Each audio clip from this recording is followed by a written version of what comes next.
not your first trip to Whistler, is it, Justin? How many times have you been here before? Well, I lived around here for about 5 years. Do you have most memorable Whistler experience? Well, there've been a few incredibly glorious days, as we've all had.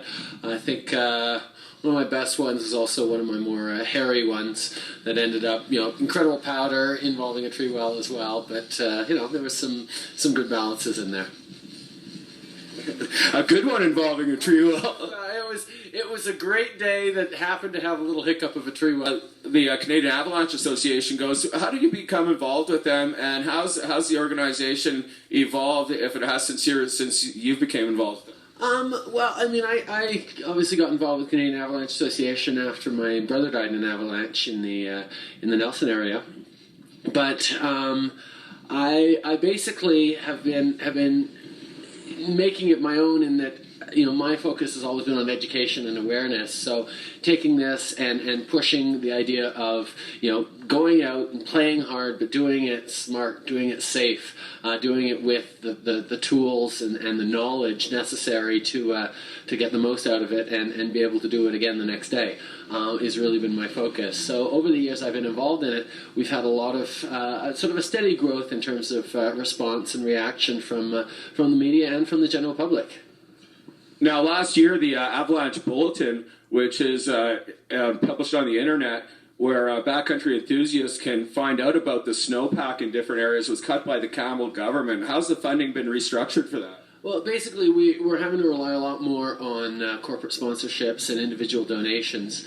It's a real shame because what the BC government spends on one big helicopter rescue, they could easily put into it's all really we need for the association to make sure to a high probability that they wouldn't have to do that helicopter rescue. So it's an ounce of prevention worth a pound of cure.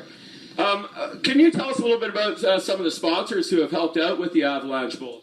There's been so many. Mountain Equipment Co-op has been a long-standing good sponsor, but our main sponsor has always been Columbia Brewery. Ever since people at the association started to see some of the extreme stunts Kokanee likes to put on its, we approve of those guys, but they tend to put some crazy stuff in their marketing, and they really gear it towards exactly the kind of people who are at risk. So having them come on board to a large degree really made a lot of sense. So the basic message that the Avalanche Association is putting out here is understand the risk, be aware of it if you're going to go out there and assume it. Is that right? That's absolutely it. Just be smart about what you're doing. Make sure that you actually realize it when you're taking a risk. I mean, a lot of people are in crazy riskful situations, don't even know it. They're getting another rush out of it, There's no. And also putting other backcountry travelers at risk that are around them. Travelers at risk around them, and all the volunteer rescuers who will have to go out and save their sorry asses.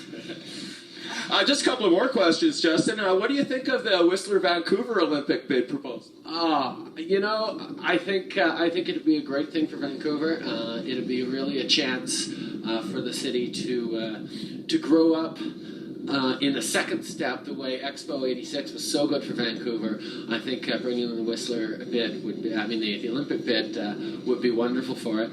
I think there's a lot of good things that can come of it, but fundamentally, we just really have to see that the people of Vancouver would want it. I mean, it's a big deal and it's a big disruption. So I'd love to see it in Vancouver. I don't live here anymore, so I don't know if I'm sure you'd fly out for it. Oh, you better believe it. I'll stay at your place, Mike. He lives in his car. I live in a van. You still live in a van. I just have a question for you.